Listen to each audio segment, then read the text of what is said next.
Good morning, everyone. Let's go on the record.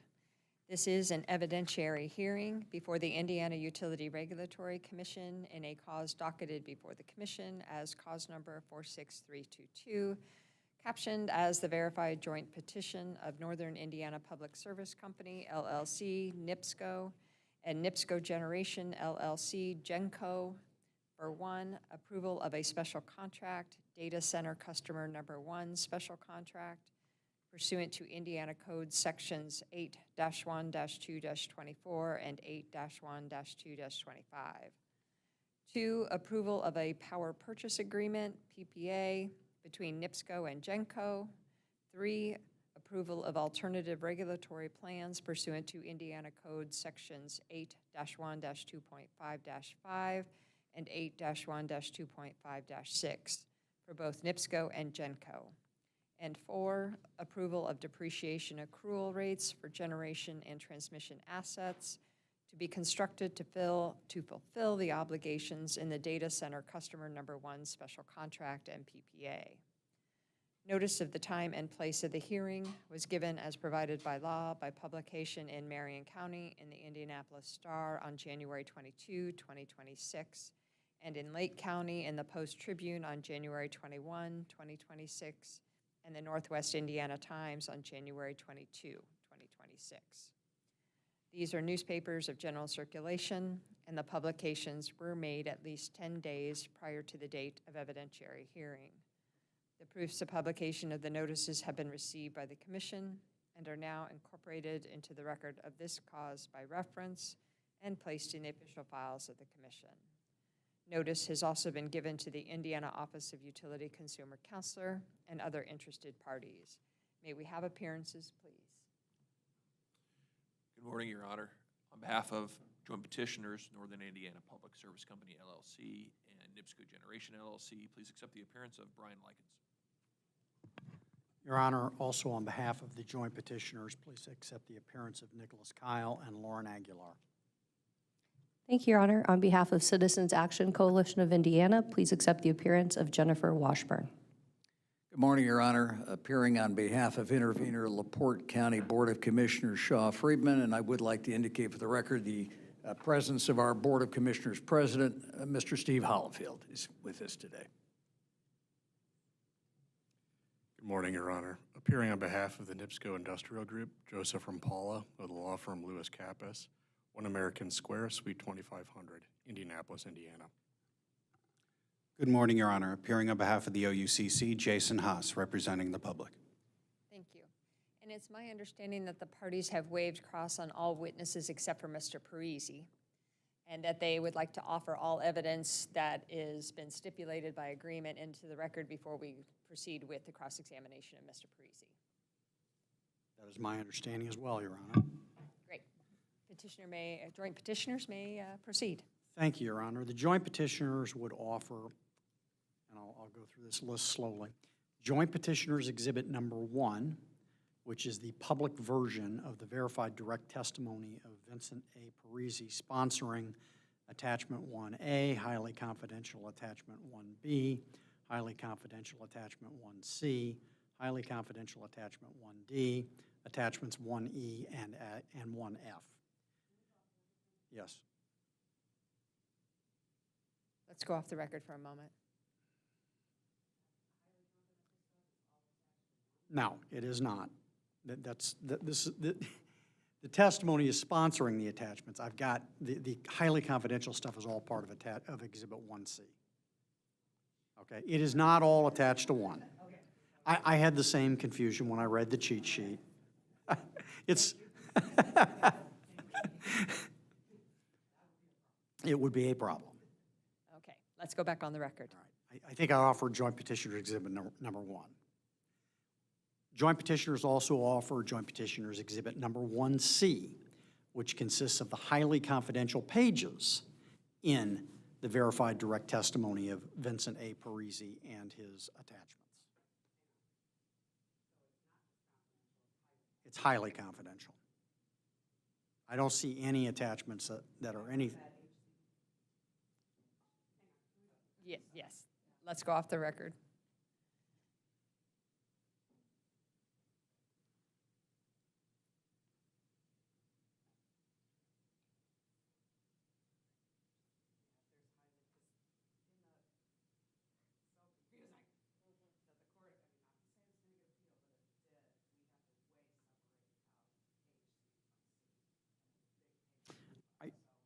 Amy, I don't see any confidential. It's all highly confidential.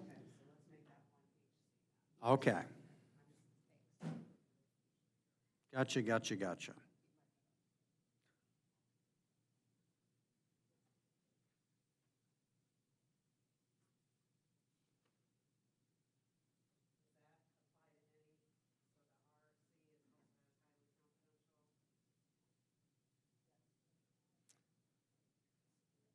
Lauren, can you check 3R?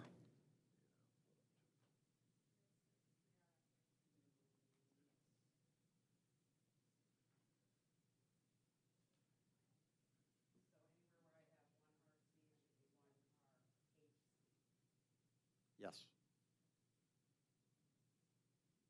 I know we're picky, but That's all right. it's a headache in the So Lauren, if 3R, on the cheat sheet, it just says confidential. That's the only one that just says confidential, not highly confidential. So 3R is 3RC. Who would have thought that this would be the toughest part of the hearing? no kidding. Now's your chance. I'm on the stand. Anybody have any- Ms. Tokesh. You can't handle the truth. All right, so I just want to double check that joint petitioners, 1R is now 1H, or RHC.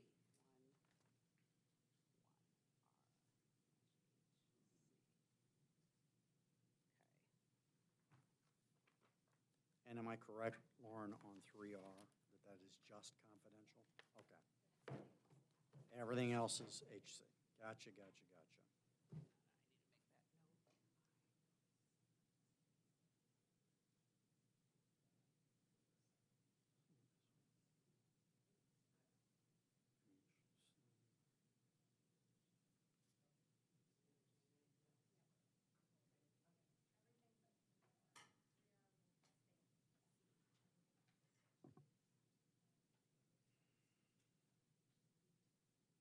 I'm going to make this simpler and just not reference the attachments to the numbered exhibits.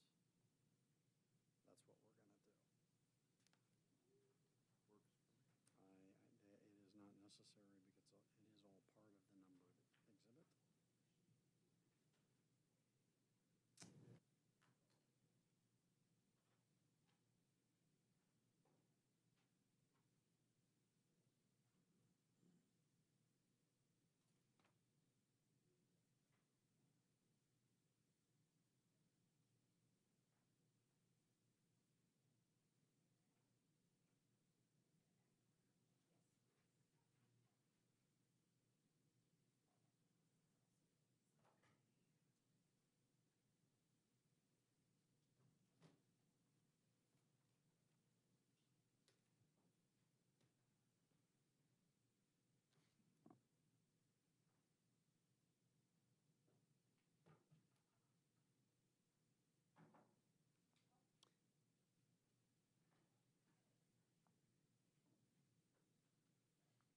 Would you like me to just begin again when we go back on the record? Yes, I can. Okay. I understand. We're also going to simplify the cheat sheet so it is not nearly as, I'm extemporaneously, yeah. You're welcome. Let's go back on the record. Thank you, Your Honor. Joint petitioners would offer Joint Petitioners Exhibit Number 1, which is the public version of the direct testimony of Vincent A. Parisi, including referenced attachments. Joint Petitioners Exhibit Number 1HC, the highly confidential pages in Mr. Parisi's direct testimony and attachments. Joint Petitioners Exhibit Number 1R, which is the public version of the verified rebuttal testimony of Mr. Parisi. Joint Petitioners Exhibit Number 1RHC, the highly confidential pages in Mr. Parisi's rebuttal testimony. Joint Petitioners Exhibit Number 1S, the verified settlement testimony of Mr. Parisi.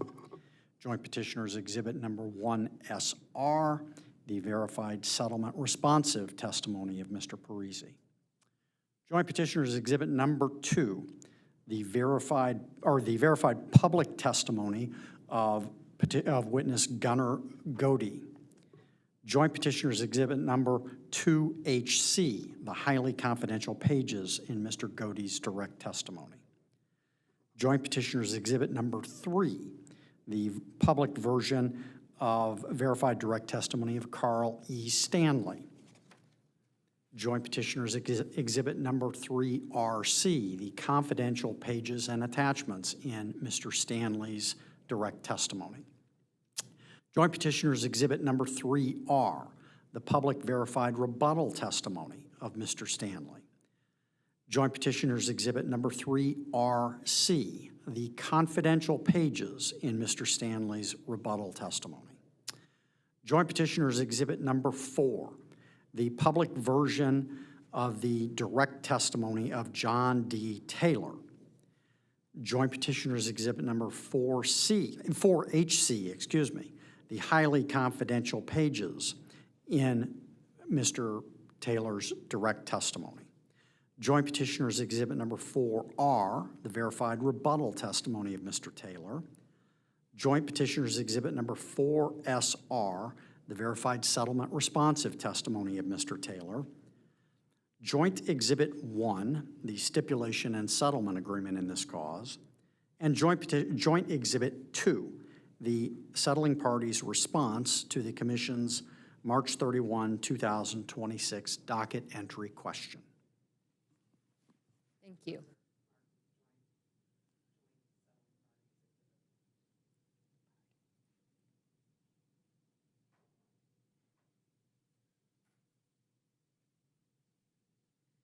Thank you. Any objections? No, Your Honor. No, Your Honor. No objection, Your Honor. Thank you. Then Joint Petitioners Exhibits 1, 1HC, 1R, 1RHC, 1S, 1SR, 2, 2HC, 3, 3HC, 3R, 3RC, 4, 4HC, 4R, 4SR, and joint settling parties Exhibits 1 and 2 are admitted into evidence.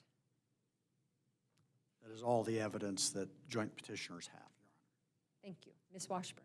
Thank you, Your Honor. CAC would move into the record what has been marked as CAC Exhibit 1, the direct testimony of Mr. Inskeep, CAC Exhibit 1HC, the confidential pages of CAC Exhibit 1, CAC Exhibit 2, the settlement opposition testimony of Mr. Inskeep, CAC Exhibit 2HC, the highly confidential pages of the settlement opposition testimony, CAC Exhibit 3, the stipulation in lieu of cross-examination of Mr. Taylor, CAC Exhibit 3HC, the highly confidential version of the stipulation.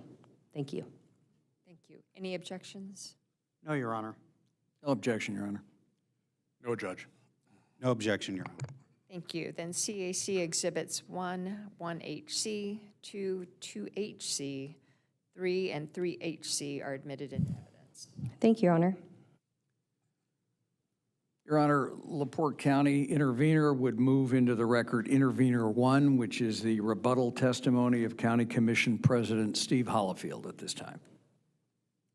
Thank you. Any objections? No objection. No, Your Honor. No, Your Honor. No objection, Your Honor. Thank you. Then Laporte Exhibit 1 is admitted into evidence. Thank you, Your Honor. Mr. Rampala. Thank you, Your Honor. At this time, the industrial group would move for the admission of Exhibit 1, the pre-filed verified written direct testimony of Michael P. Gorman. Exhibit 1C, the confidential portions of Mr. Gorman's direct testimony. And 1S, the settlement testimony from Mr. Gorman. Thank you. Any objections? No objections. No, Your Honor. No objection. No objection, Your Honor. Thank you. Then industrial groups Exhibits 1, 1C, and 1S are admitted into evidence. Thank you, Judge. Thank you, Your Honor. The OUCC moves for the entry of Public Exhibit Number 1, testimony of OUCC witness Cynthia Armstrong. Public Exhibit Number 1HC, the highly confidential portions of Ms. Armstrong's testimony. Public Exhibit 1S, settlement testimony of Cynthia Armstrong. Public Exhibit Number 1SR, settlement rebuttal testimony of Cynthia Armstrong. Public Exhibit Number 2, testimony of Thomas Malin. Public Exhibit Number 3, testimony of Brian Wright. Thank you. Any objections? No objection, Your Honor. No, Your Honor. No objection. No objection, Your Honor. Thank you. Then OUCC's Exhibits 1, 1HC, 1S, 1SR, 2, and 3 are admitted into evidence. Thank you, Your Honor. Nothing further. Thank you. Your Honor, I believe the only witness for whom there are questions is Mr. Parisi, and so if it pleases the commission at this time, I would call Vincent A. Parisi to the stand. Okay, Mr. Parisi?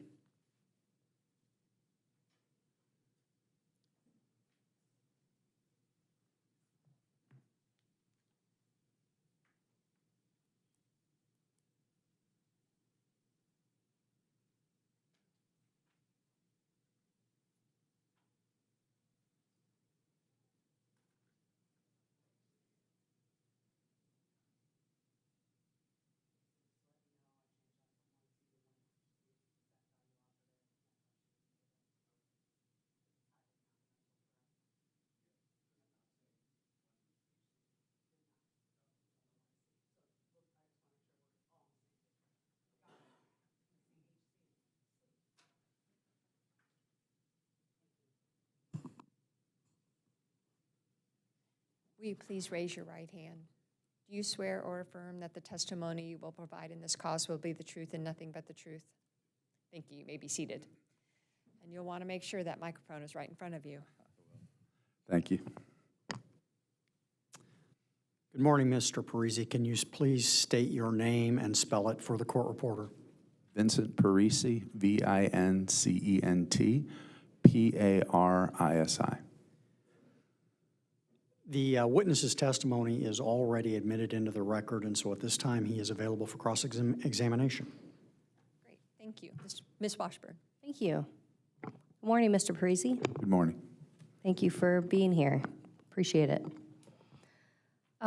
You are employed as President, COO, and CEO of NIPSCO. Is that correct? That's correct. And you have been in this role since 2024. Is that right? That's correct. Previously, you were also employed as President and CEO of GenCo, but no longer as of September 11th, 2025. Is that right? That's correct. I'd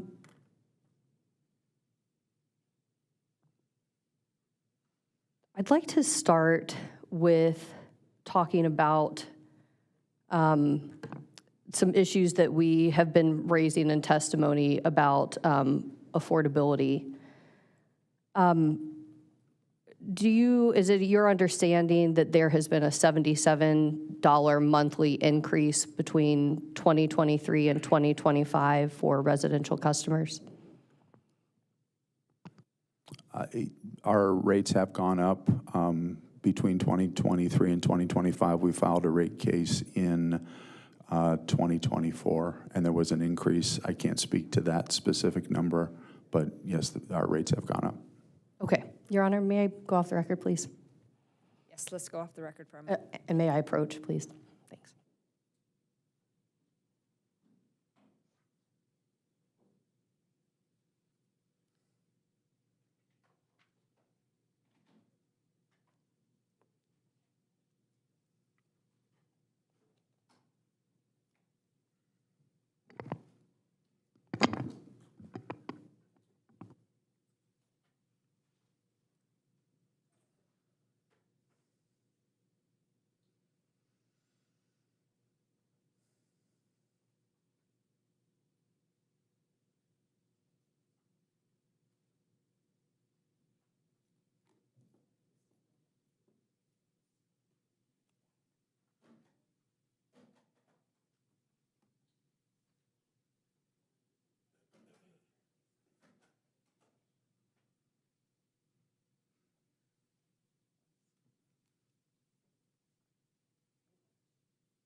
Let's go back on the record.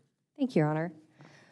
Just so that we have a clear record on this, I've given you what's been marked as CAC CX1 and CAC CX2. We're only going to look at a couple pages in this, so some folks might have been given just 2 pages here, but on looking at CAC exhibit CX1, this is the 2024 residential bill survey that the IURC publishes. On page, if you could turn please to table 3, which I believe is about 4 pages in.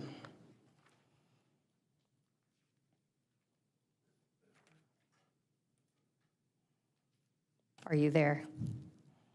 I am. In the bottom portion of the table, it shows investor-owned utilities. We have $156.44 of 2023, and this is for 1,000 kWh usage. And if you could put that aside, please, and now look at CAC, or do you see that, the 156.44, sir? I do see that number. Okay, thank you. And on CAC CX2, if you could also look at that table 3.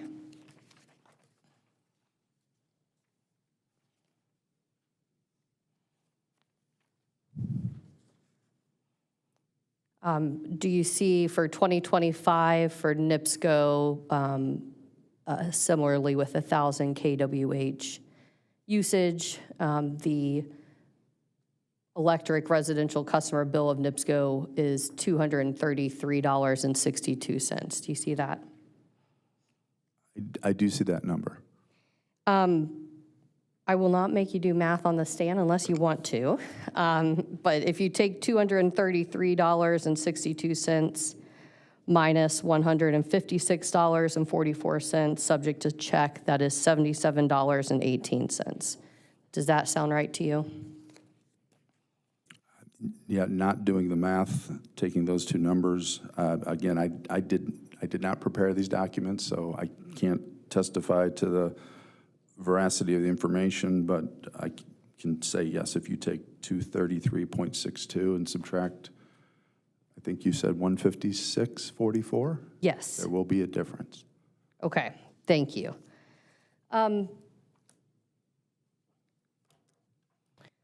So even just looking, looking 2024 to 2025, that was a 26% increase if you look at back at table 3 on CAC CX2. Do you see that? Are you referring to the column that says percentage change? Yes, I am. The number in there is 26.74%. So while you have been in charge of NIPSCO, we have seen a pretty stark increase in electric rates. Would you agree for residential customers? I wouldn't agree that 1,000 kWh is relevant to an average residential customer for NIPSCO, but I can see the numbers on the page that you're talking about. Thank you. Just so I don't lose track, Your Honor, I know that this is a document on the commission's website. I don't know if you'd like me to move it in as a cross exhibit. I should have asked that before I marked it, but or an administrative notice exhibit. I know that sometimes we do that differently. If it's on the commission website, okay. However you prefer. Okay, CAC would move into the record what's been marked as CAC CX1 and 2, please. Joint petitioners do not object. No objection from the industrial group. No objection, Your Honor. Thank you. Then CAC cross-examination exhibits 1 and 2 are admitted into evidence. Thank you, Your Honor.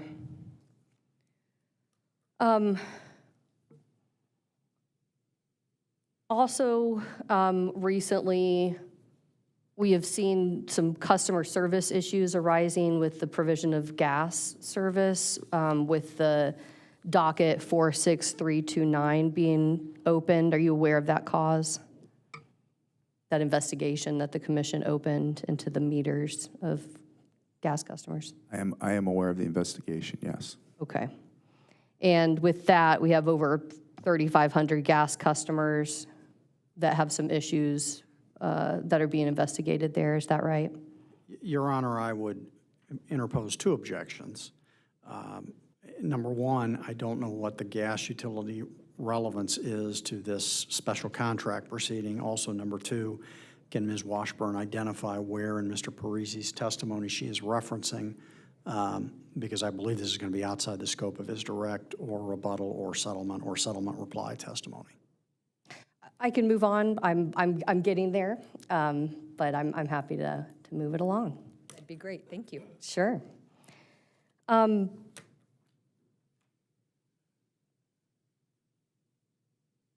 May I go ahead and approach, Your Honor?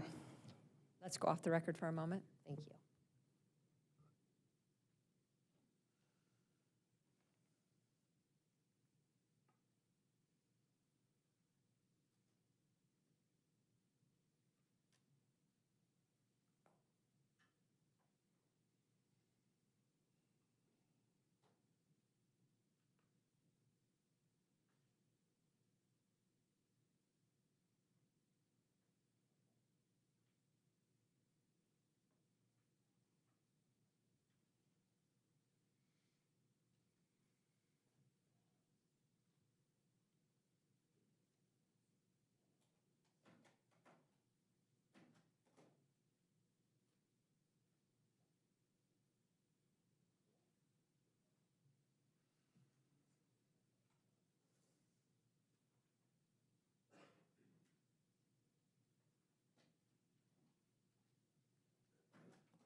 Let's go back on the record. Thank you. Mr. Parisi, you've been handed what's been marked as CACCX 3, which is a few pages out of the March 2026 investor deck. Are you aware of these investor calls that occur for NiSource? I am aware of the NiSource investor calls. Okay. And then the second document that you were provided is CACCX 5. 4. Thank you. And that is the, you're aware of, prior to you joining the NIPSCO team, that NiSource had sold a minority equity interest in NIPSCO to Blackstone Infrastructure Partners. You're aware of that? That was prior to my joining NIPSCO. But they still currently own 19.9% of NIPSCO, correct? They do currently. Okay.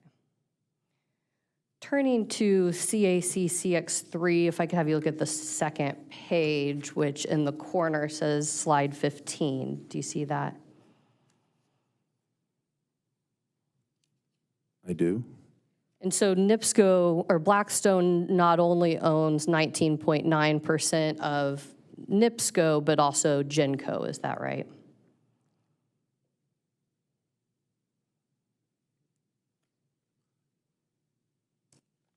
Blackstone owns 19.9% of Generation Holdings. And Generation Holdings, if you follow the arrow down, there's GenCo, right? GenCo is a subsidiary of GenCo Holdings. Okay. So we have Blackstone involvement in both NIPSCO and in GenCo, correct? Blackstone has 19.9% of NIPSCO Holdings and 19.9% of Generation Holdings. Okay. And turning to CAC CX4. So just to, again, refresh our memories, this occurred back in 2023, right? It was prior to my joining NIPSCO. Yes, but it was 2023, is that right?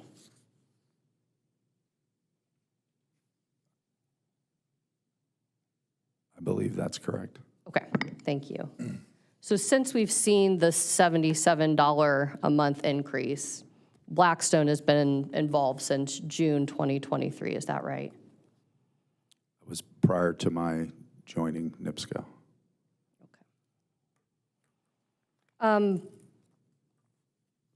A lot of what this case comes down to, would you agree, Mr. Parisi, is where's the money coming from, where is it going, and how much do we all get? Would you agree? I object. That question seems horribly vague. I can rephrase. Please. Would you say that a lot of the questions here are involving where the money is going to be collected and where it's going to be allocated amongst the various corporations and the ratepayer interests? Would you agree with that? No, that isn't my belief with respect to this case. What is this case about? The case is about a special contract between NIPSCO and a customer and a PPA between NIPSCO and GenCo. Would you agree there are some unique risks with this being the largest data center in the nation?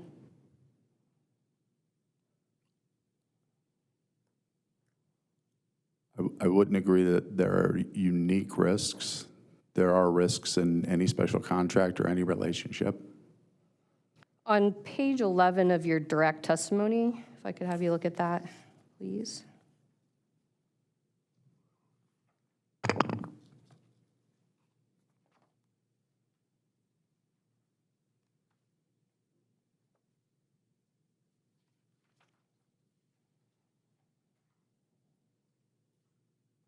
Page 11? Yes. Yes. From lines 10 through 15, you talk about how NIPSCO's current electric load is estimated to be 2,300 megawatts in 2028, according to the most recent IRP. Is that right? That's correct. And if I just have you go down here to line 5, or I'm sorry, 14 and 15, NIPSCO's total electric load and total generation will essentially double as a result of the special contract. Do you see that? I do. You don't think that poses some unique risks? I think the special contract and the GenCo structure helps to properly allocate and identify those risks. Going back to the previous discussion involving CAC, CX1 and 2, NIPSCO is now the highest electric bills in the state for residential customers, right? I don't think that's correct. Okay, let's go back to it.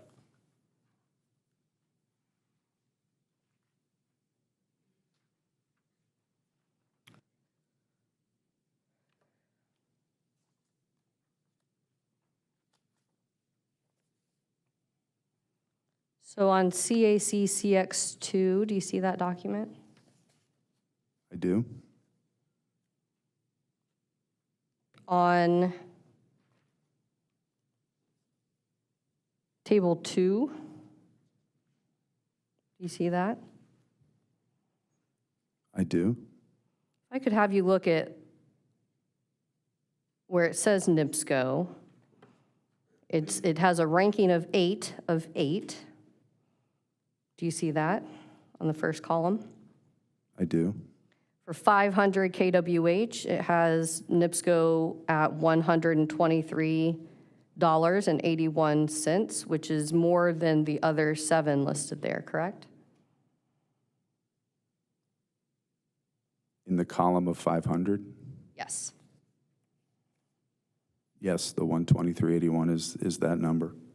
And same question, but looking at the other columns for 1,000, 1,500, and 2,000, NIPSCO is the highest. Is that right? If you're making comparisons column by column, that is correct, but customers don't experience bills based upon columns. And when you look at the bill, NIPSCO's average residential usage is 672 kWh a month, and that compared to the other utilities' average residential bill is about on par. On the 500, but here we're listing at the 500 kWh and the 1,000 kWh. Both of those figures, NIPSCO is the highest, correct? Again, in those specific columns, yes, but customers' average bills don't compare that way. Are you disputing that NIPSCO has the highest electric residential rates in the state? You had asked about residential bill, and from a residential bill, NIPSCO's average residential bill is about $162 a month, which puts it on par with the average residential bills for the other electric utilities. And I apologize, I should have said bills. This is indeed the bill survey, right, that the commission puts out? So NIPSCO's bills are the highest as shown by this commission document, correct? Bills are a function of both rates and usage. This provides information based upon various usage amounts. And again, customers experience bills based upon rates and usage. So you are disputing that NIPSCO has the highest residential electric bills in the state, is that right? Average residential bills for NIPSCO are about on par with the other utilities in the state.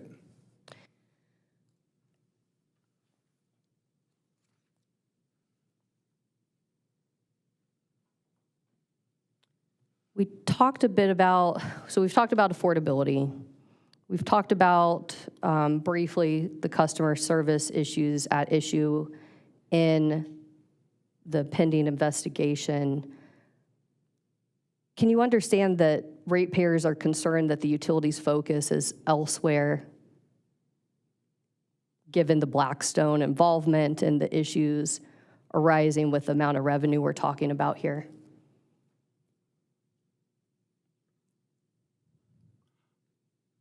I'm not sure about what the question is there. Can you understand that ratepayers think the utility's focus is on revenues and not on ratepayers? Can you understand that sentiment?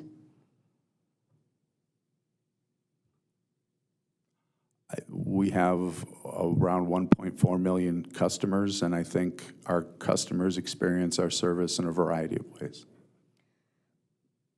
Are you aware that, so it was Blackstone, if we look back at CAC CX4, it was Blackstone's infrastructure partners that purchased the minority share in NIPSCO. Do you see that?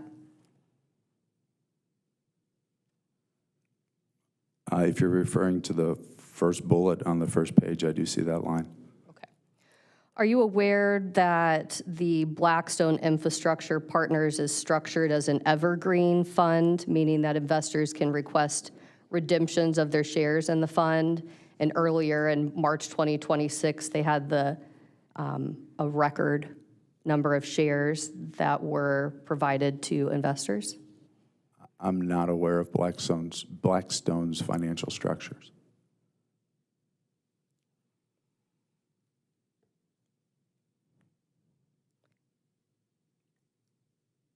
Do you think about, in your top leadership here as the president and CEO and COO of NIPSCO, do you think about and try and protect ratepayers from the private equity involvement in the company? So our GenCo structure is specifically created to insulate our traditional customer base from costs associated with large load customers. It was the reason that we structured it the way we did and the reason we're here today. So I do think about that. And again, what about Blackstone being involved in nearly 20% of GenCo?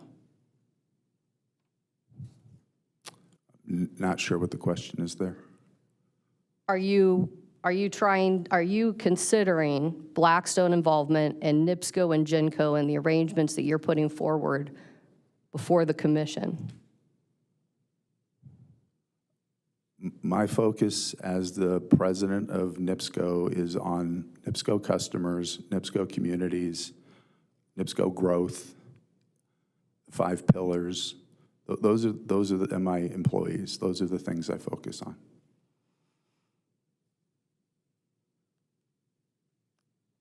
Are you aware of the research about private equity purchases often resulting in significant job losses in publicly traded companies?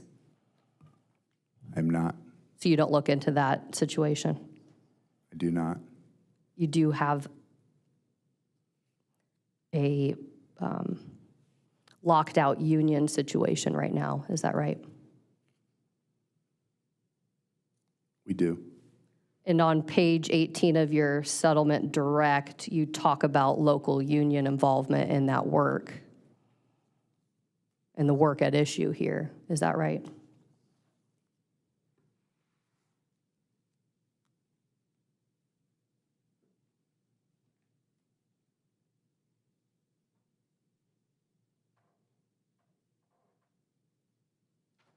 On page 18 of my direct? Settlement direct, apologies.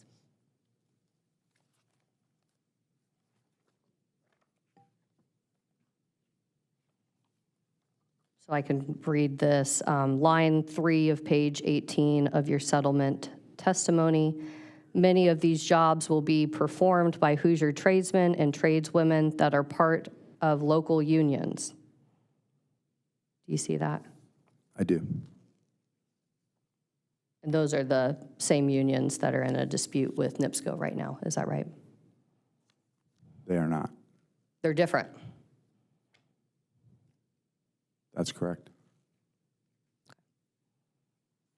Does NIPSCO have any contracts with McLean Power Systems?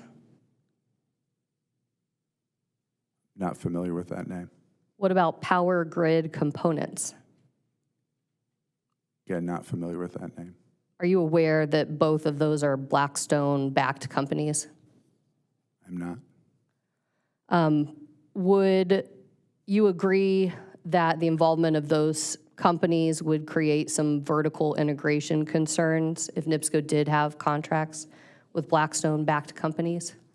Your Honor, I'm going to object to the question. Mr. Parisi responded to her prior question. He was not familiar with either of those entities, and now she's asking him to speculate about involvement of 2 entities of which he's not aware. I rephrased the question to ask Blackstone-backed companies. If he doesn't know the answer, that's fine. But if he talks about affiliate guidelines in his testimony. I'll overrule the objection. He can respond. Sorry. I'll overrule the objection. He can respond, but Yep. move forward. Could you restate the question, please? Yes. Would you agree that the involvement of Blackstone-backed companies would create some vertical integration concerns if NIPSCO did contract with them? We have internal processes to ensure that if there are affiliate companies involved, that we take appropriate precautions.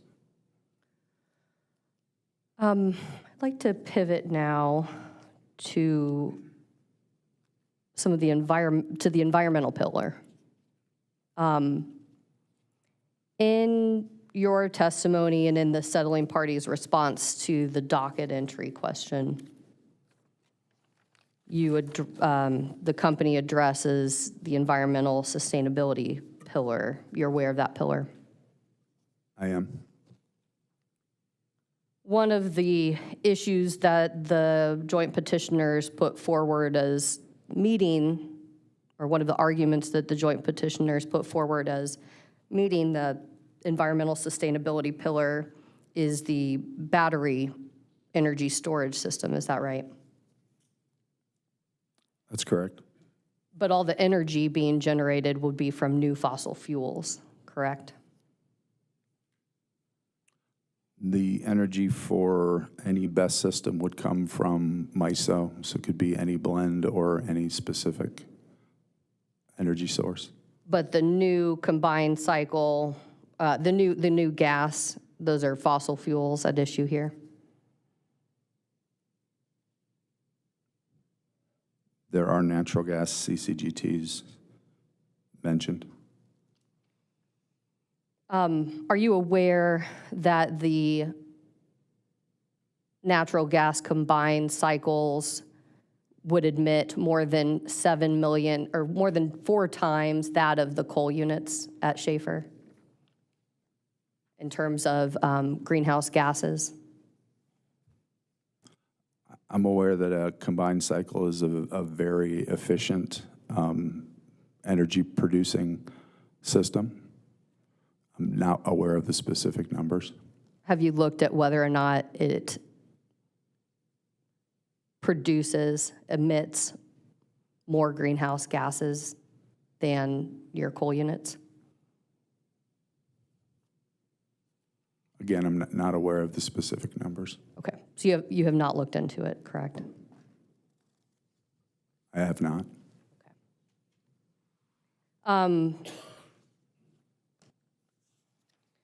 We also briefly raised the diesel, the possibility of backup diesel generators that Amazon could use for demand response. Are you aware of that? Aware that CSC has brought that up? Yes. Yes, I am. Do you think it would be appropriate to allow Amazon to use backup diesel generators for demand response?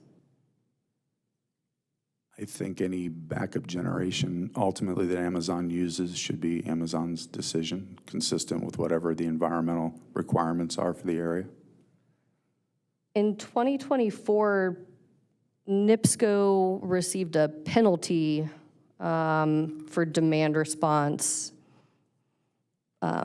related to a company called Linde, Linde. Are you aware of that? I'm not aware of the specific penalty. Okay. Generally speaking, can you speak to that? No, I cannot.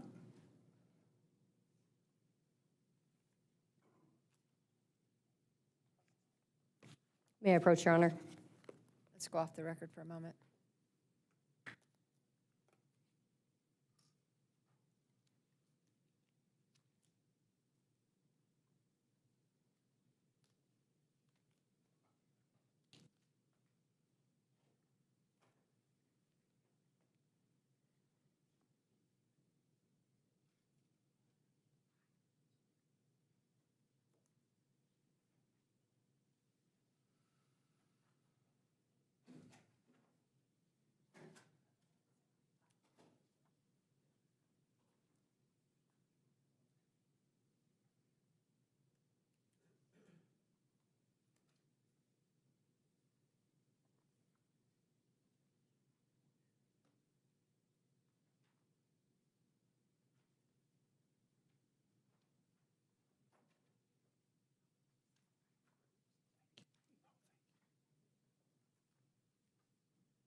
Let's go back on the record.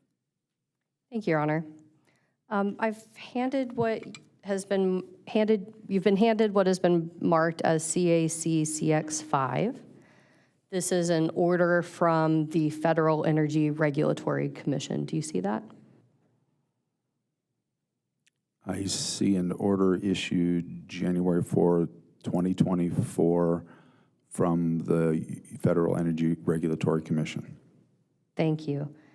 And down at line, or paragraph 3, it talks about NIPSCO disgorging $7 million in connection with one of its customers' participation in demand response with MISO. Do you see that?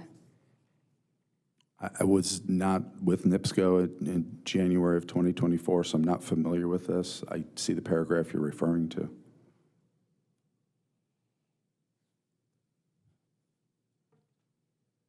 Given the somewhat recent issues we've had involving demand response and NIPSCO, don't you think that the commission should weigh in on whether or not it's appropriate for a customer to use diesel generators for demand response? Your Honor, I guess I'm going to object to the question. I'm not sure what she means by recent issues that she has identified. The recent issues in the decision in CAC CX5. Thank you for asking the clarification. Then I guess, Your Honor, I'm going to object because CX5 has not been identified. It has not been authenticated. It's not in evidence.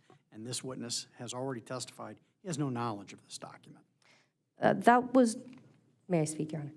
That was not the testimony that I heard. He said that he was generally aware of the situation, just not the specifics. But if he has no idea that there was ever a penalty against NIPSCO, then I can certainly move on. I just had a couple questions.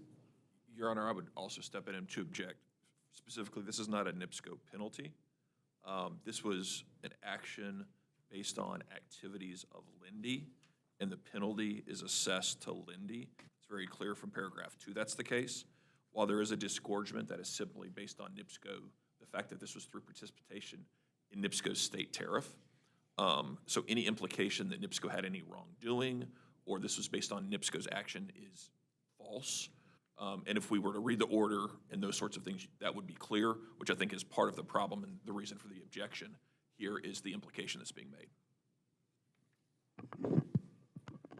I can move on, Your Honor. Great, thank you. Thanks.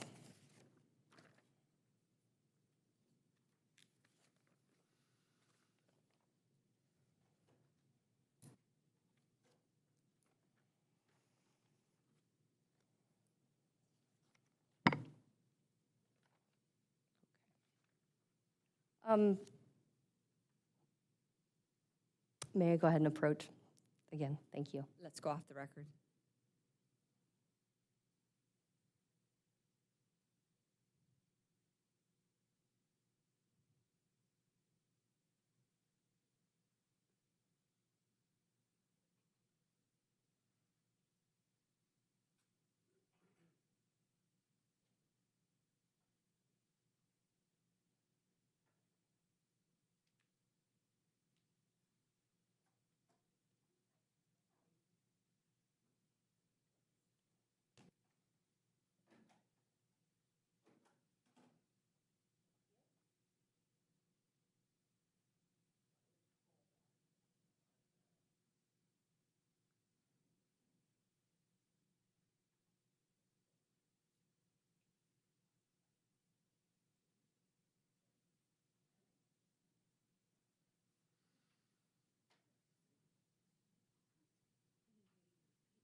Let's go back on the record.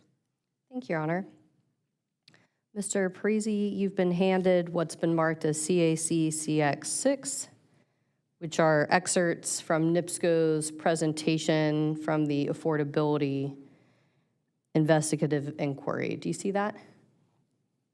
I do. Okay. And you were a presenter there, correct? I was. Looking, if you could just kind of flip through the pages with me. Slide 4, bill transparency and rising energy costs. Slide 5, the title, bill transparency and rising energy costs. Slide 6, the billing detail worksheets, and then slide 19, bill explainers. Do you see that? I do. Would you say, it appears that NIPSCO has been, in this presentation, put a lot of emphasis on bill transparency. Would you agree? The sheets were presented in response to specific questions the commission had asked us to respond to, and these are simply the titles to capture those questions. Is bill transparency a priority for NIPSCO?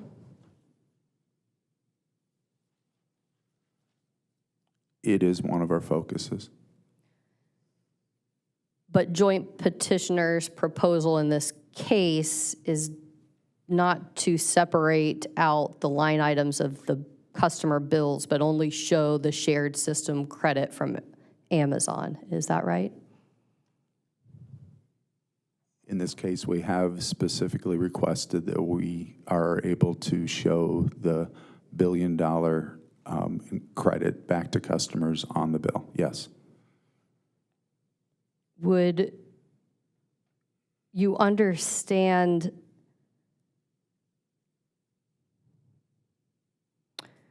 do you think that selectively showing this information promotes transparency? I think it's important for customers to understand the benefit they're receiving from the data center customer. But not the costs on their bills? Since the customers won't have any costs associated with it, again, the GenCo approach separates the $7 billion of investment from our core customers.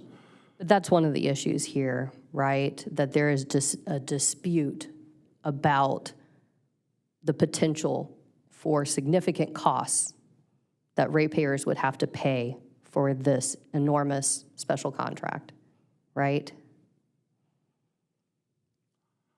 I think that the GenCo structure enables us to separate the costs of all new capacity build as well as load side build from our customer base. And so I don't agree with the way the question is presented.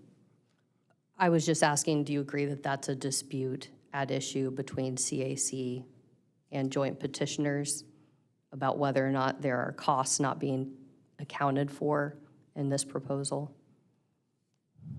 I don't know what specific costs you're referring to. You don't know that CAC put forward that position in our testimony? I'm familiar with the testimony, but I'm not sure what specific costs aren't being separated. Okay. Your Honor, may I approach? Let's go off the record for a moment.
Yes, please.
Okay, let's go back on the record. Thank you. Mr. Parisi, you have been given several documents. The first page is a copy of page 10 of Mr. Taylor's direct testimony. It was Mr. Phillips. Do you have that?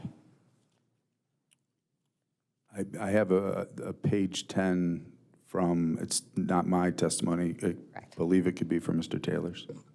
Correct.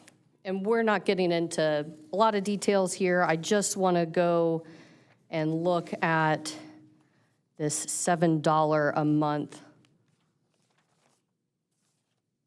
assertion by joint petitioners.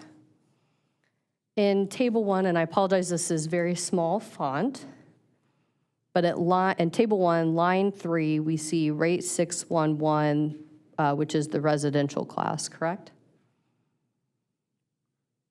This is not my testimony, but I see that line.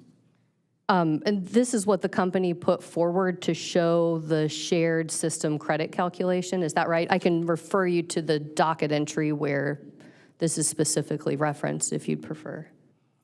I believe this is a page out of that testimony. Okay.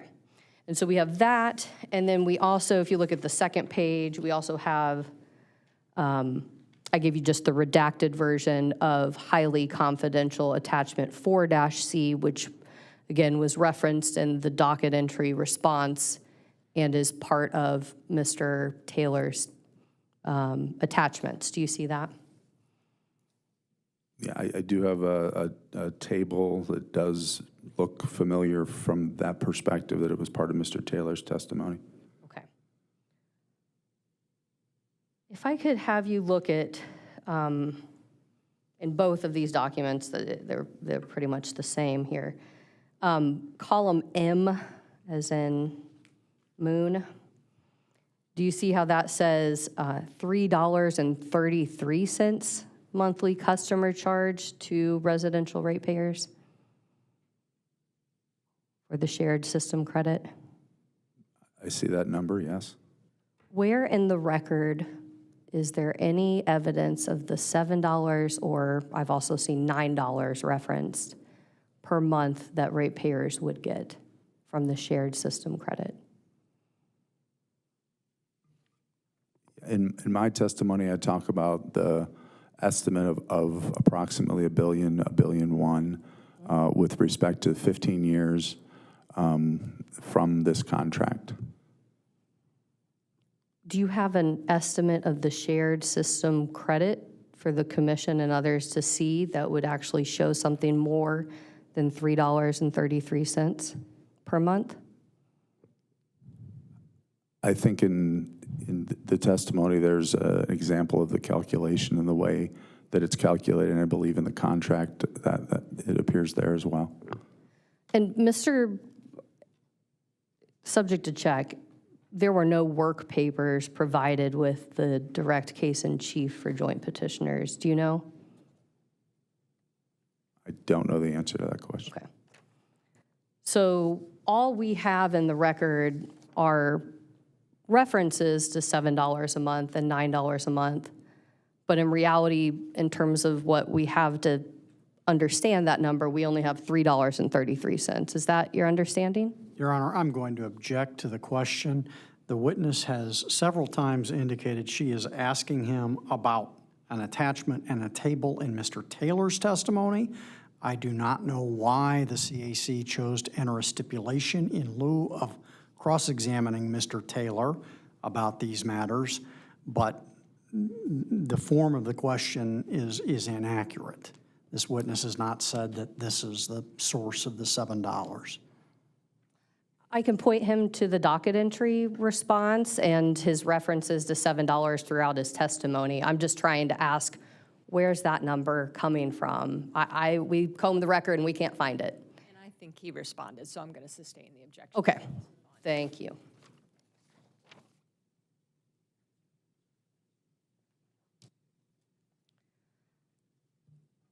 Can I have you look at your direct testimony, please?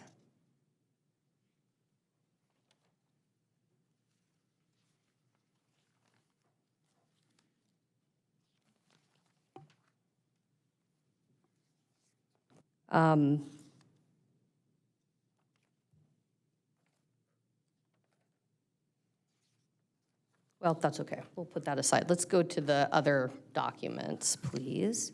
So you've also been handed, you mentioned the $1 billion figure, right? Yeah, $1 billion in estimated savings for our customers, correct? Now, I've seen references in the investor deck and elsewhere to $1 billion and then elsewhere to $1.1 billion. Which one is it? We've estimated approximately $1.1 billion, and that's based upon the projected load with respect to this contract. Okay. I want us to be very careful about what we do next because I handed you a highly confidential document. We are not going to read the figures out loud so that we can stay in live streaming here. But you've been handed a document that says Exhibit C at the top. Do you see it? I do have that document. Okay. And this document is part of the Amazon special contract, correct?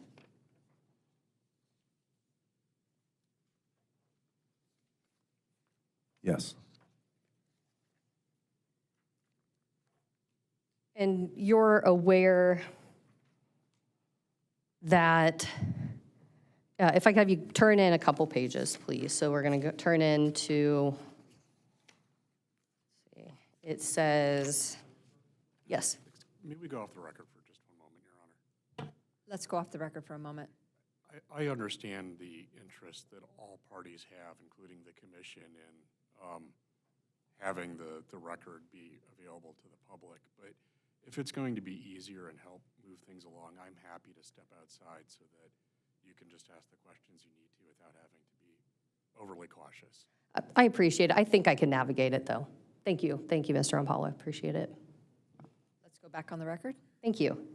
So it says page 81 in the lower right-hand corner. Do you see that reference if you move in a couple pages? I do. Okay. So this is what the petitioners, joint petitioners have referenced us to, that this is where the $1 billion comes from. Is that your understanding? This is an exhibit to the contract that is a portion of that potential, yes. Okay. Let's put that aside, please. Moving to what's been marked as CAC-CX 7HC.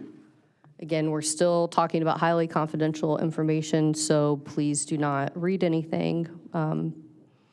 But there is a figure that is part of subpart A in this discovery request. Do you see it? The figure, the dollar sign. A dollar sign on the page. Yes, in subpart A. Do you see that?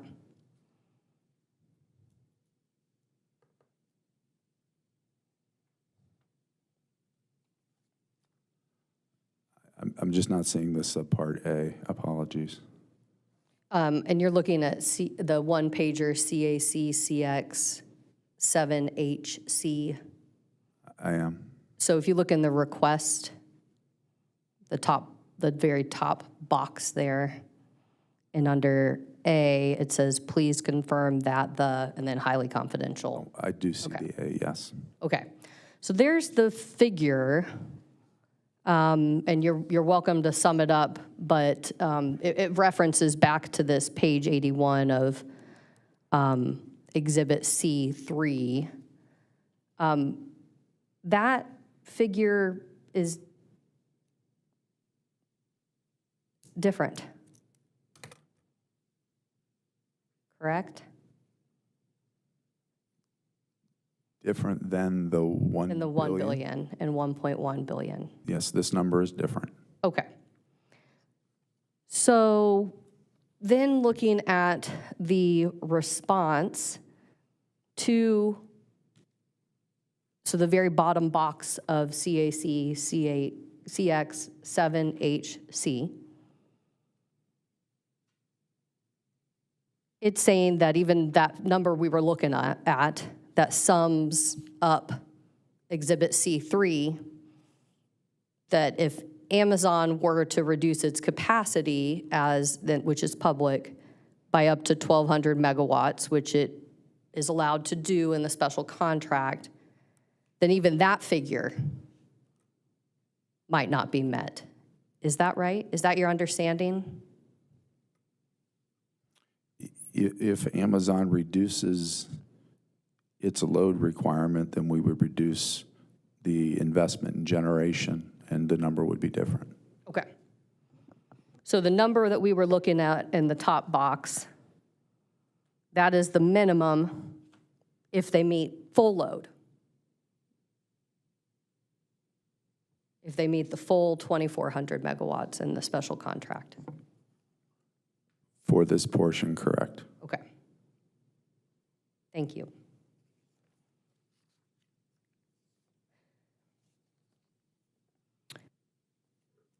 Mr. Inskeep puts forward a figure that is $3 billion or $3.5 billion that should be owed back to customers because of this arrangement. You're aware of that figure? I'm aware that Mr. Inskeep has put a figure forward of that number. And what he did to put forward that figure, if you could confirm, please, is he referenced rate 631, the industrial tariff, and used that as the basis and said, if I just use the the rate 631 TD-SIC, we're coming up short. Amazon's paying less. Are you aware of that? If we were to use the rate 631, we would also have all of the investment as a responsibility of our core customers. And so there's multiple parts to the equation. So the rate 630, but you do understand the rate 631 transmission charges, that is what we use to produce the $3 billion to $3.5 billion number, which is well short of the $1 billion, right? I didn't create the calculation. I can't really testify as to how it was created. I can tell you, under the contract between us and Amazon, there's a potential estimate of $1 billion, 1.1 billion coming back to customers without the risk of the investments. But it might not be 1 billion as we just looked at, right? I think it's a reasonable estimate of what we anticipate. And do we have supporting work papers that show $1 billion are coming back to customers in the record? Do you know? Again, I think I said I don't know whether those work papers were provided. Thank you. Thank you.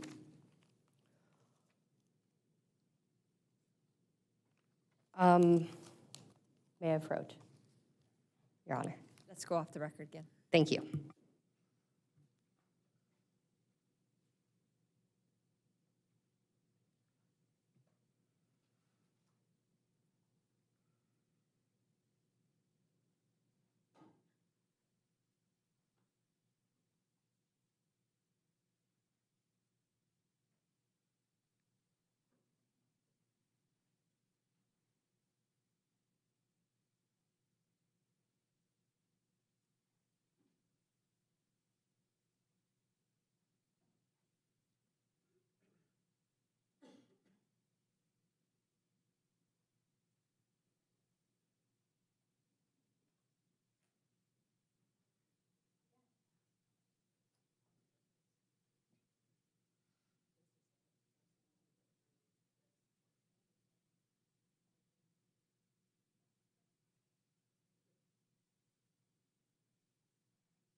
Let's go back on the record.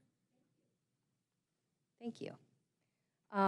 Mr. Parisi, you've been handed several documents. The first, well, if you could just put those aside and we'll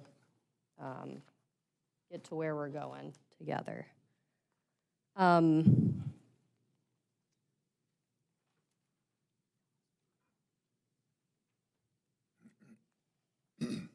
Sorry, can I have just one moment, Your Honor?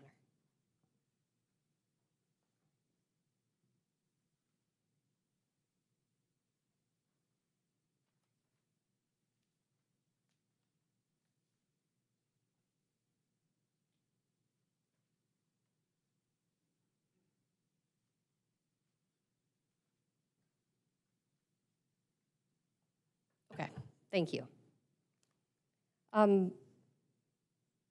You are an attorney, sir, is that correct?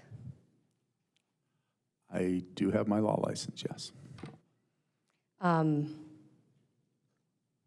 You testify in your settlement rebuttal and at other various places in your testimony about the special contract statutes. Are you aware of that testimony? I am.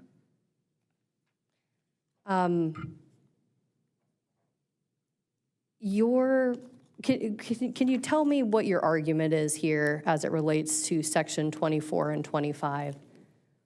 It seemed like, and I don't want to put words in your mouth, but it seemed like you were saying the commission's not able to modify a special contract. Is that what you were saying? Is there a specific part of my testimony that you're referring to? Sure. Got all disorganized here.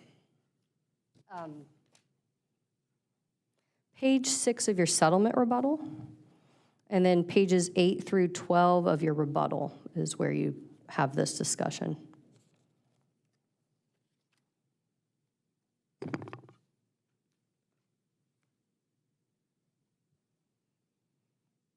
Probably best to look at page 6 of your settlement rebuttal.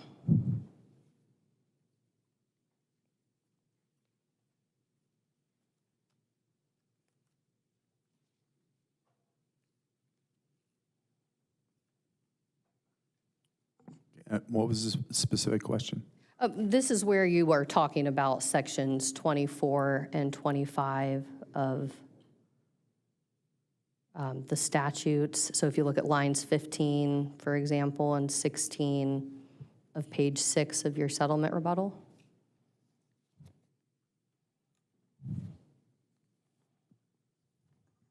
Yes, I see that. Okay. So at line, so at this Q&A 7 on page 6, you're taking issue with, it says CAC witness Inskeep at 6 contends the commission has authority under Indiana Code 81225 to modify special contracts. Do you agree? And then you respond. And, you know, line 10, for example, he is wrong. Do you see that? I do. Okay. So if I could have you look at the first document that was placed in front of you. This is a copy of the current code, 81224. Do you see that? I do.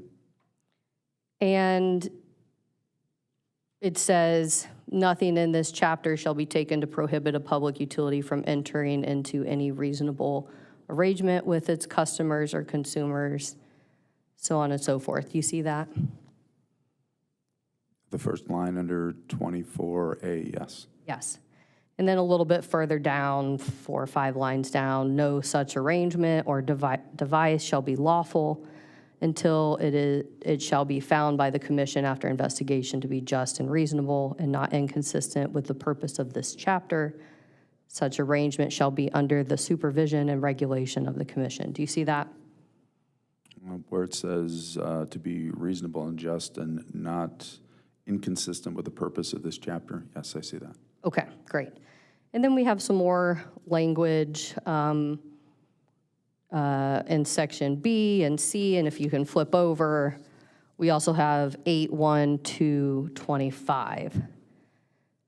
And here, it says the commission shall ascertain, determine, and order such rates, charges, and regulations as may be necessary to give effect to such arrangement, with the right and power to make such other and further changes in rates, charges, and regulations as the commission may ascertain and determine to be necessary and reasonable, and the right to revoke its approval and amend or rescind all orders relative thereto is reserved and vested in the commission, notwithstanding any such arrangement and mutual agreement. Do you see that?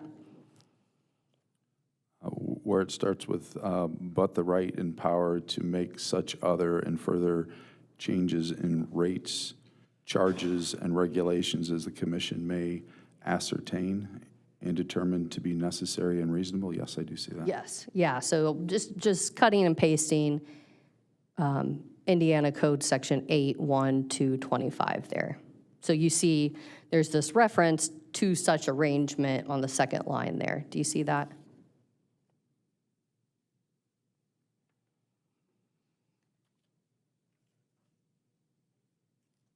Yeah, the line says the commission shall ascertain, determine, and order such rates, charges, and regulations as may be necessary to give effect to such arrangement, Yes. but the right and power to make such other and further changes in rates, charges, and regulations as the commission shall ascertain and determine to be necessary and reasonable, and the right to revoke its approval and amend or rescind all other relevant, all orders relevant thereto is reserved and vested in the commission, notwithstanding any such arrangement and mutual agreement. That's what the paragraph says. Yes. Yes.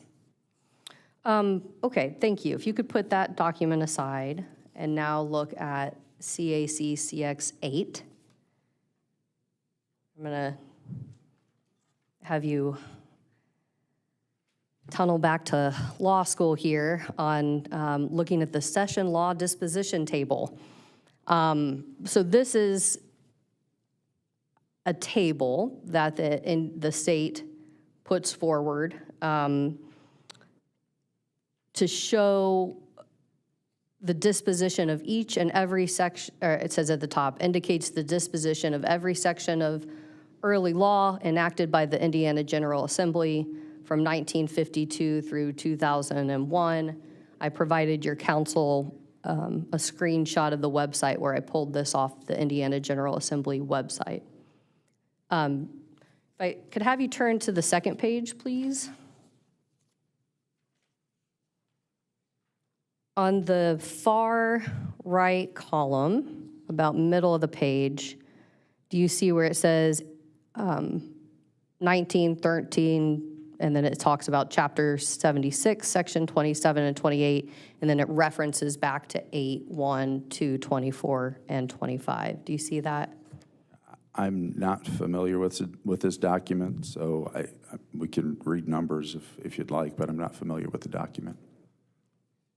Okay, but are you generally familiar that the Indiana Code will get updated at times and reorganized, so our state keeps track of such in things like these disposition tables? I'm not familiar with this. But do you understand that our code can get reorganized and we keep track of that? Would you agree with that as an attorney? I'm licensed under Ohio law. I'm not licensed under Indiana. Does Ohio state statute get reorganized sometimes? Do any laws get reorganized sometimes? Generally, the laws can get reorganized, certainly. Okay. Turning to CAC CX9, please. My incredible legal assistant went over to the law school library and found our 1913 statute book. If you can look at the second page into the document, it says 177 in the upper right-hand corner. Do you see that? I'm not familiar with this document.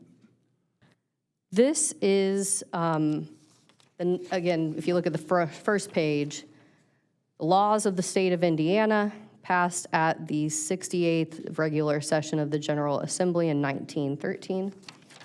And then this is just following that session disposition, or the disposition table, to show that the prior versions of 812-24 and 25 were these sections 27 and 28. Do you see that? Again, I'm not familiar with this document, so Right. Sure. It's a public document. It's widely available. In section 27 there, where it says distribution surplus profits, so we have the exact same language, and you're welcome to pull back that first page of what our current code says. It's pretty much the same. I think it's exactly the same as section 24 in the current 2025 code. Do you see that? Your Honor, at this time, I'm going to interpose an objection. If Ms. Washburn cares to make legal argument from authorities of which administrative notice can be taken, such as 1913 Indiana Acts, she can do that. But this witness has several times said he is not familiar with, not seen either CAC CX 8 or 9. I don't think it's appropriate to be asking this witness about these documents he's never seen. Your Honor, this is public record. It's on the state's website. He's an attorney. I'm walking through pretty simple legal analysis here. I have 2 more questions, and then I'm done. Let's move this along, Ms. Washburn. Thank you. So on CAC CX 9, it shows section 27, shows section 28, and in both of those sections, we have that reference to such arrangement. Any reasonable arrangement, no such arrangement, and then in 28, to such arrangement. Another reference to such arrangement at the bottom of 28. Do you see all those references in CX 9? again, I see section 27 and section 28, but I am not familiar with this document, so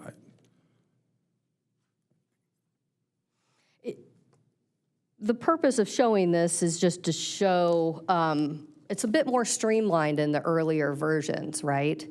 So such arrangement and arrangement, we're talking about the same thing. Is that right?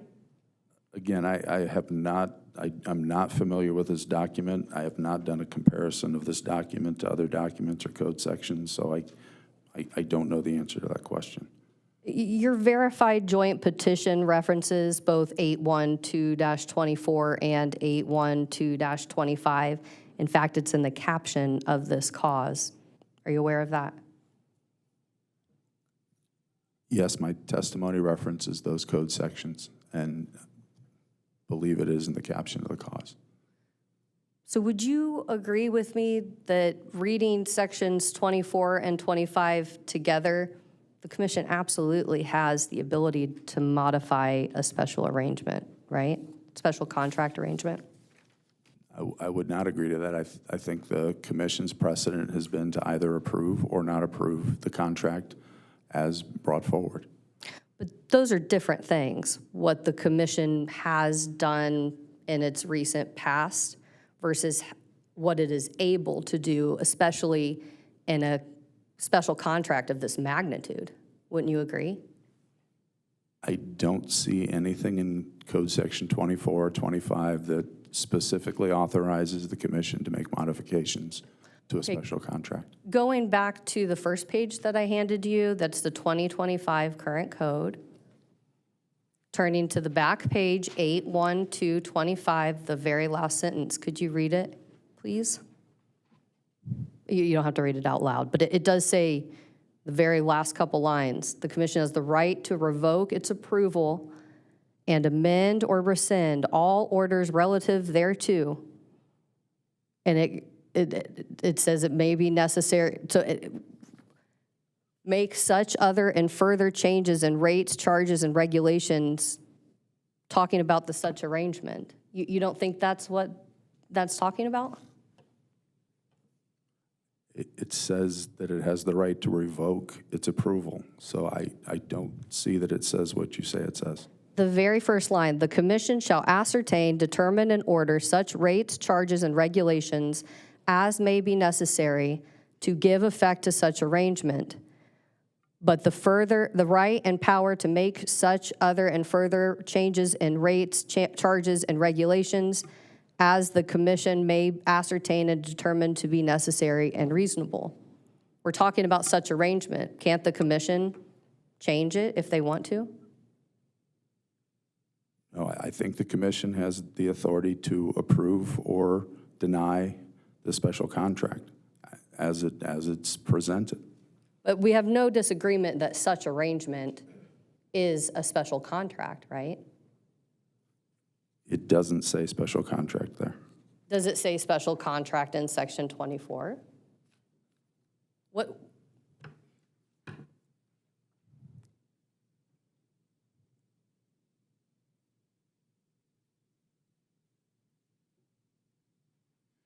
No, it says nothing in the chapter shall be taken to prohibit a public utility from entering into any reasonable arrangement with its customers or consumers. And then it talks about, no, a couple lines down, no such arrangement, such arrangement. It references the arrangement throughout section 24. And then similarly, section 25 also talks about such arrangement as it has since 1913. Is it your testimony that such arrangement is not a special contract? No, it's certainly a reasonable arrangement as a special contract, but again, my belief is that section 24 and 25 allows the commission to approve or deny a special contract as it's presented. Interesting.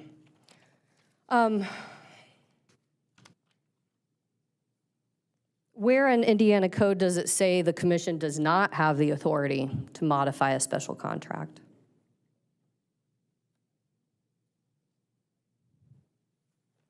Again, I think the code says that it has the authority to approve or deny a special contract.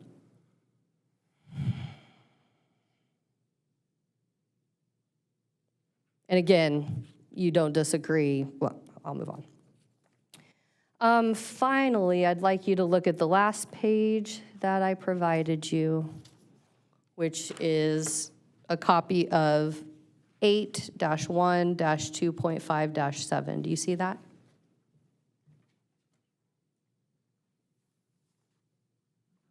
Yes, I do.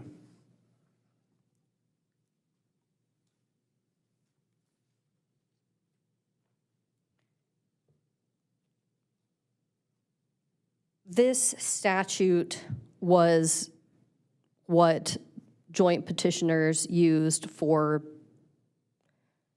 GenCo, correct? This was what we used for 46183. Subject to check.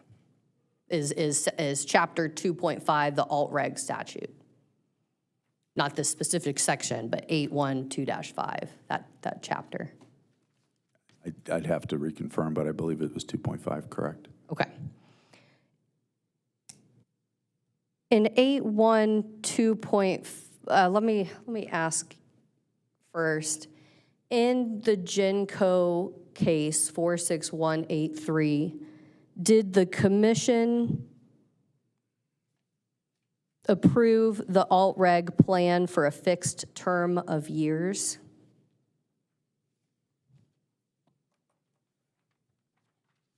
I don't recall that it was for a fixed term of years. Okay, I couldn't find a reference, but wanted to make sure that was the case.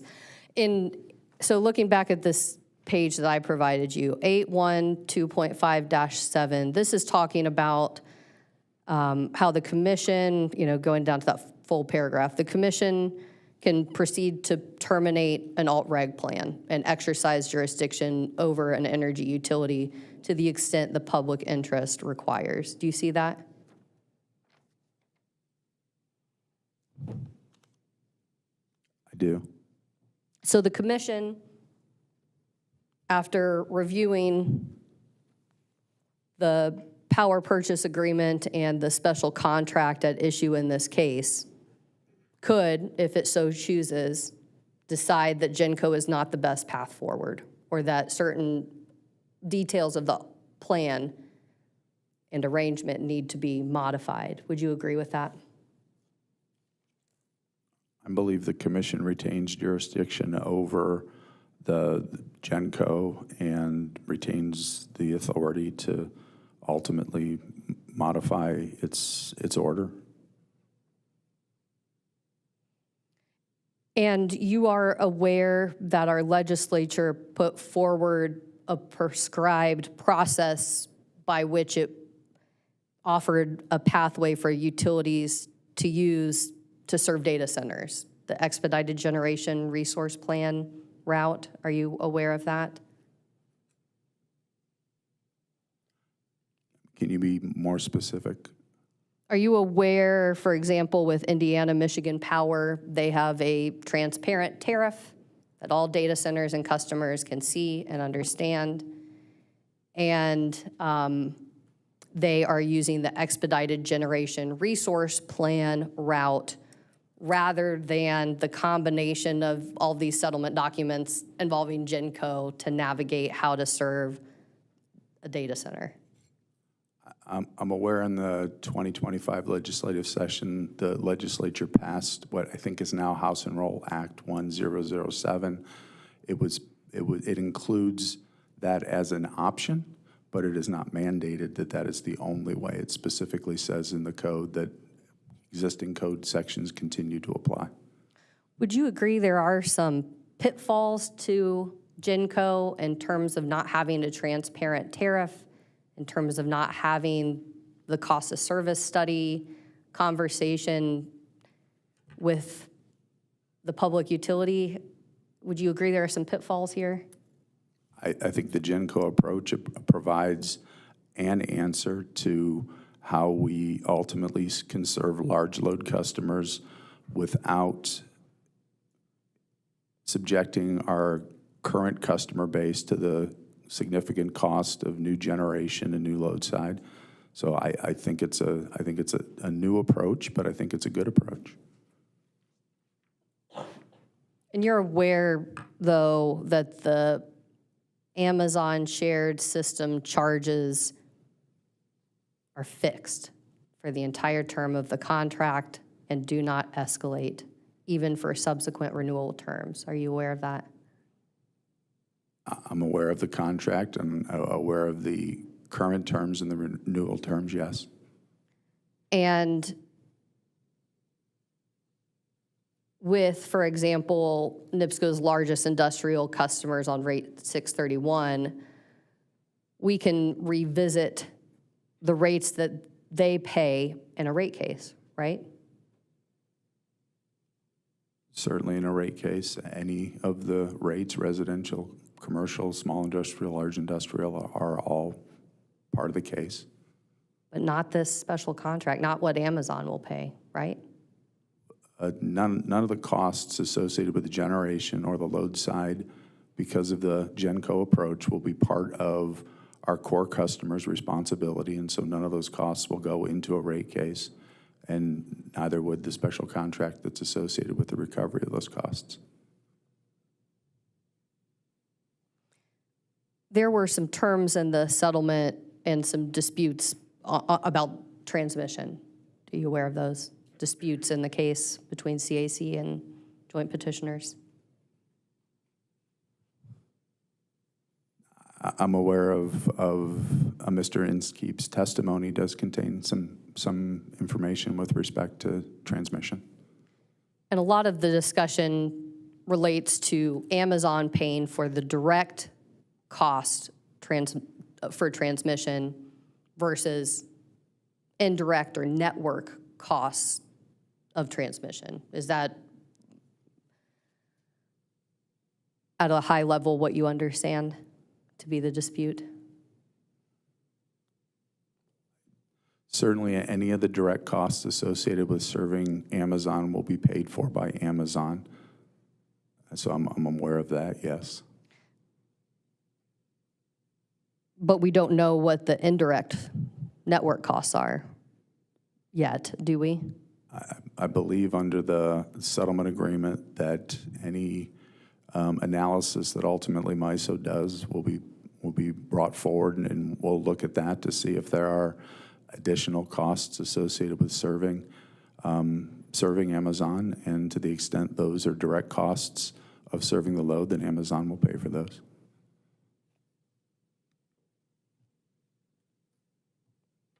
But we don't have any forecast or any analysis that joint petitioners have put forward to attempt to quantify that in the record. Is that right? I don't believe MISO has completed those studies at this point. And joint petitioners haven't either, right? I mean, again, the study would be done by MISO. May I have just a moment, Your Honor? Yes, let's go off the record for a moment.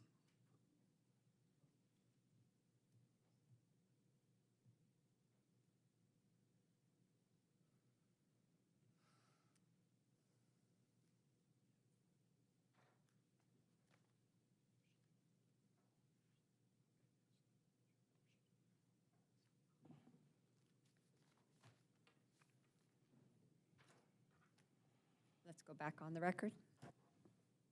Thank you, Your Honor. At this point, I would like to move into the record some of my cross exhibits, please. I believe I've already moved in CX1 and 2. Could I please also move in CAC? CAC would also move into the record what's been marked as CAC CX3, CAC CX4, let me label these for you. CAC CX3 is the NiSource investor presentation. CAC CX4, which is the press release talking about the 19.9% minority of NIPSCO with Blackstone. CAC CX5, which is the FERC order and Lindy. CAC CX6, which is the NIPSCO affordability presentation, certain pages from that. CAC CX7HC, which is the OUCC highly confidential data request response. CAC CX8, which is the session disposition tables. And then CAC CX9, which is the 1913 version excerpt of the statute.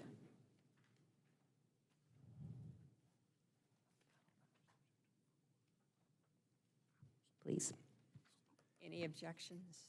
Your Honor, no objection to 3, 4, 6, and 7HC.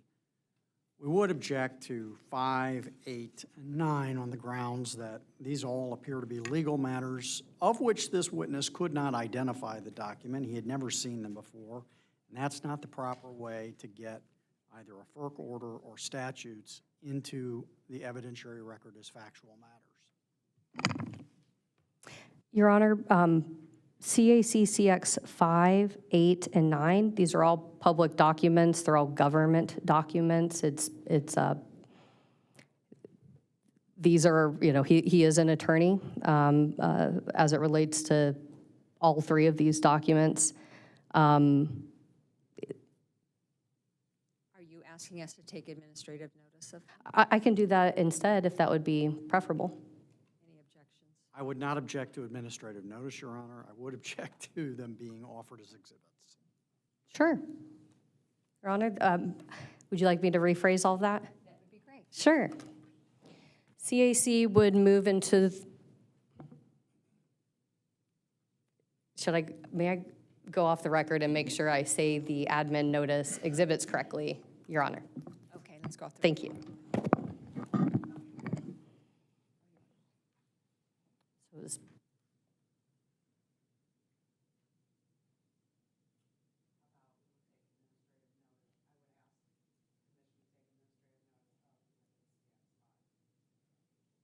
okay, is that, That way you don't have to. okay.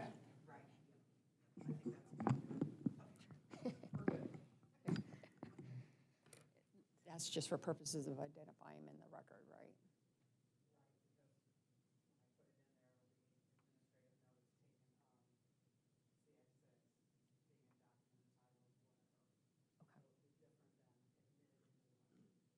Okay, Yes, sure. thank you. Okay, let's go back on the record. Thank you, Your Honor. CAC would move into the record after this discussion, CAC CX3, CX4, CX6, CXHC, and CAC would also ask that the commission take administrative notice of what has been marked as CACX 5, 8, and 9. No objection.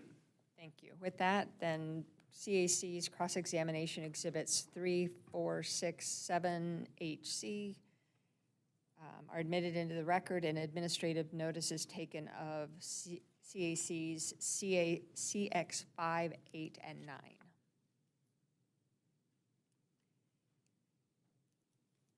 Let's go off the record for a moment. Before we head into redirect, do people need a break?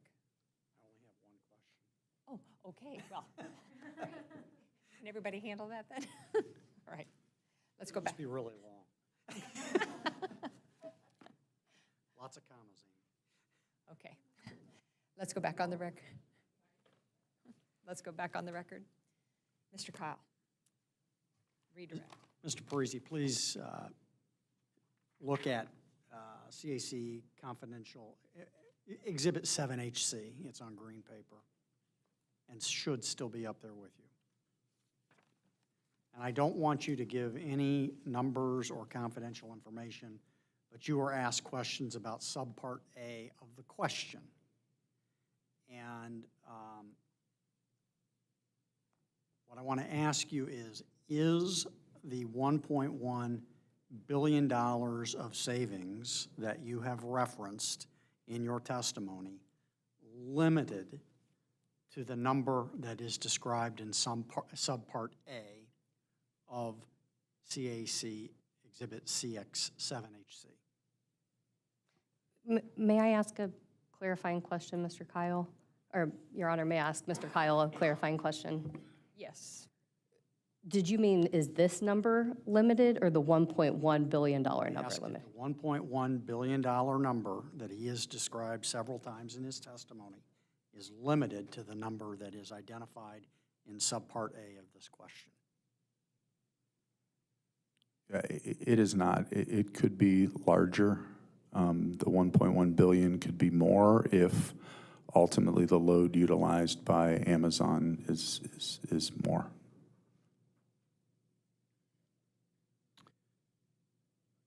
I apologize, I have two questions.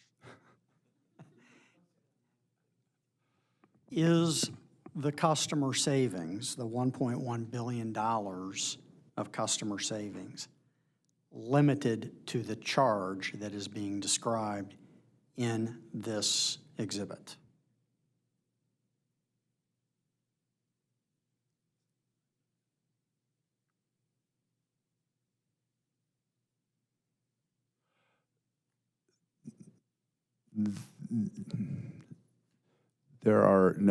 There's another component to it ultimately that is outside of this that the customer will also pay.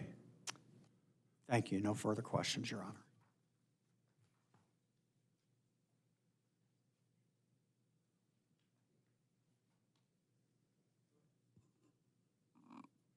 Commissioner Valletta? Mr. Parisi, I want to follow up and get some clarification on Ms. Washburn's questions regarding the transmission costs. So when MISO studies this project and determines what upgrades may be needed, how is that going to then be allocated to Amazon? Yeah, through the, Commissioner Valletta, through the ARIS process, ultimately MISO will study the specific project, the specific generation ultimately that we're going to put in place for Amazon, and 100% of those costs will be attributable attributed to Amazon. They'll pay for those. So if there's upgrades that are necessitated by this project to like a new substation or something, that's going to be 100% covered by Amazon. That's correct. Commissioner Dye, do you have any? Thank you. I don't have any further questions. Thank you, Mr. Parisi. You may be excused. Thank you. Let's go off the record for a moment.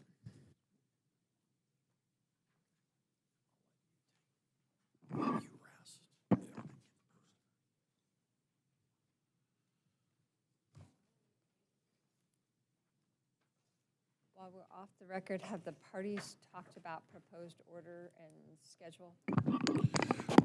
Briefly, Your Honor, so we probably need to discuss just a little bit. I heard from the OUCC this morning they would like a couple more days than I was proposing for their review, which is fine with us. We then need to know how the dates will fall out a bit. Okay, I'll let you all talk and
let's go back on the record. Oh, sorry, Amy.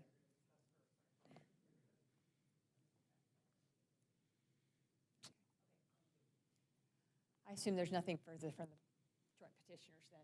No, Your Honor. Okay. And then with regards to the proposed order schedule? Yes. What we were looking at is the settling parties filing no later than the 17th of April. And then opposing parties filing May the 5th. 6th. Oh, 5th. No, it is 5th. You're right. You're right. And then any reply from settling parties on May the 8th. Okay. And is there an order date, I hate to hesitate to ask, by which this joint petitioners need an order? We originally requested in the middle of the May, which we understand would not be doable. As soon as reasonably possible is the request. If it were issued within 30 days or 45 days of May the 8th, so the first half of June to middle June, would be workable from our side. Okay. Thank you. We're adjourned.